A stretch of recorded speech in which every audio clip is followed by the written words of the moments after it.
Hello. In this lecture, I just want to keep going over reading notes in the bass clef.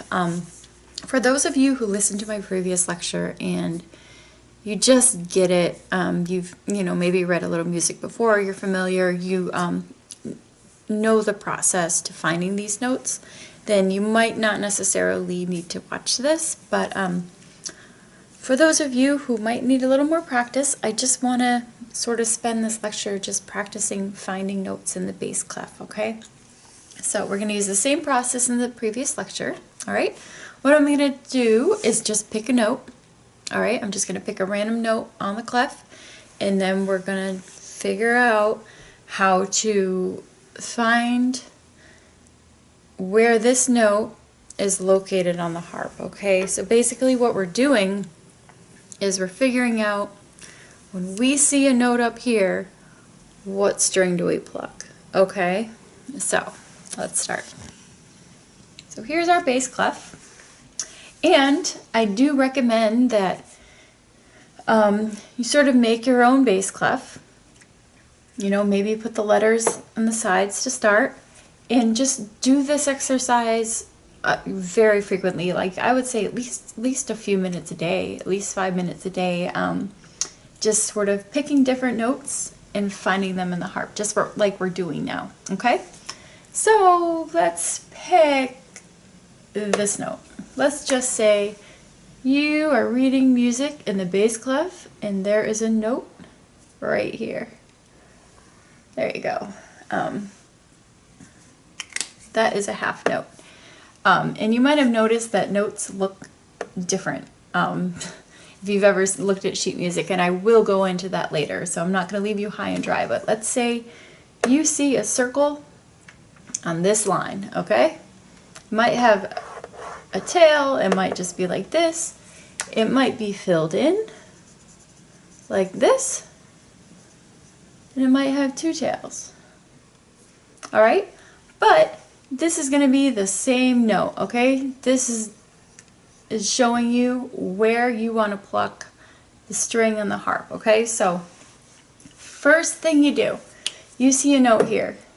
You want to find out, you want to give it a letter, okay? You want to find out what letter it is, because that's how music is written. It's written using a system of letters, A, B, C, D, E, F, G.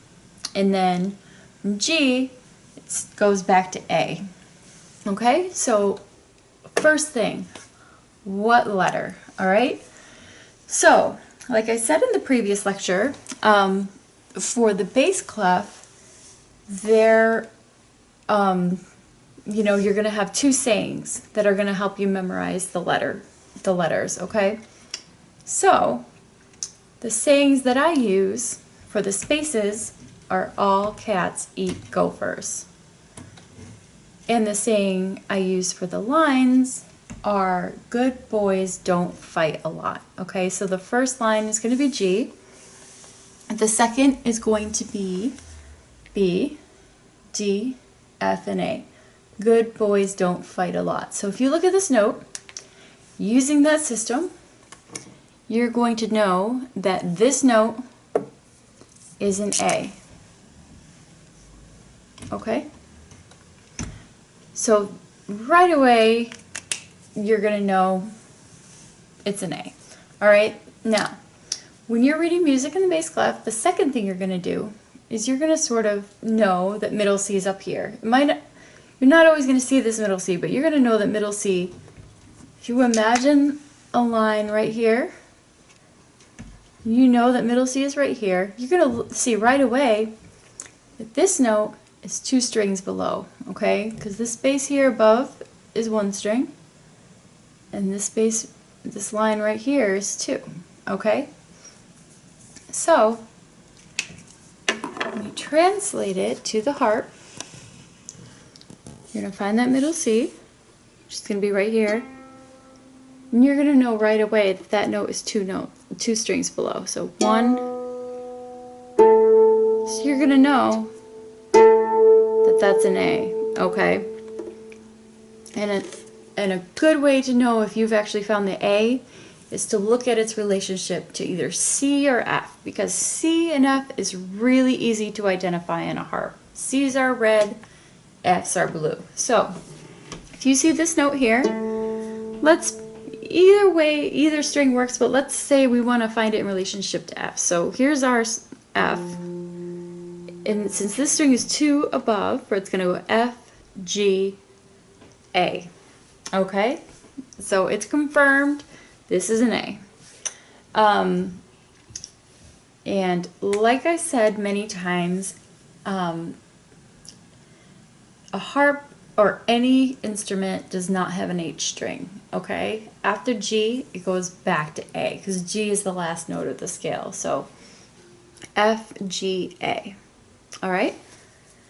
So now we found that note.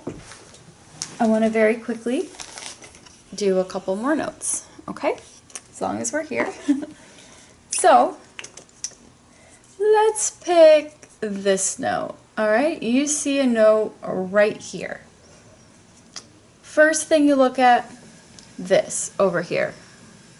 Is it a treble or a bass? This sign right here just means bass, okay? That means we're looking at the notes below middle C. So, since we know we're in the bass clef, we have our memory devices. We know lines for me, all cats eat gophers, and I'm sorry, the spaces, all cats eat gophers, A, C, E, G. That's my method of memorizing the spaces in the bass clef. And for my lines, I just use good boys don't fight a lot. That's easy for me to remember. So using that system, let's find what letter this is. So first line G, good, boys don't, D. Okay, it's really that easy to find the letter of the note. Okay, so now we have this D. We know this note is a D, all right? And that in itself is going to tell us a lot, because if this note is a D, we're going to know it's one string above C, okay, because it goes alphabetical. So we're going to know that on the harp, this note is going to be one string above a red note. Okay, so we already know a lot just based on that, okay? But we want to know where this note is, okay? We know it's a D, we know it's one note above a red note, but we're going to find out where, okay? So let's go ahead with our system, middle C, and let's count down the strings from middle C. So we got one string here, space, one here, one string here, space, a line, and this is another note in here.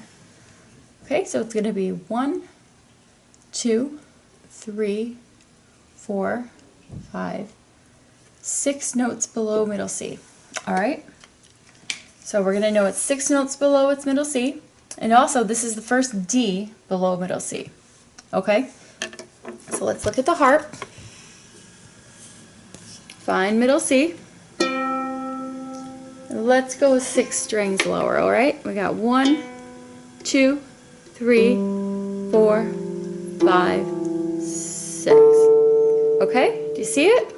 Right here, 6 strings below.